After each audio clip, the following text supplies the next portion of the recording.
I'm going to show you how to speed up your neon flashing sign. First, you have to go to your first slide and get rid of your published link.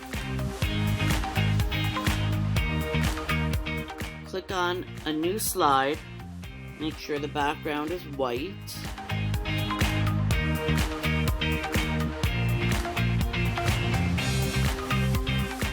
Go to File, Publish to the Web.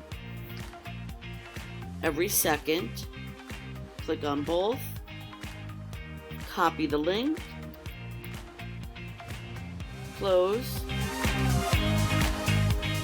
paste your link, get rid of one of the zeros, click Enter to make it live, copy, paste it to your front page, change the text to black, get rid of the white slide,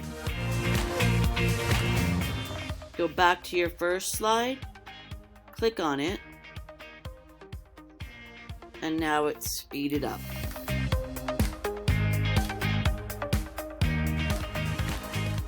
That's how you could make your neon sign flash faster.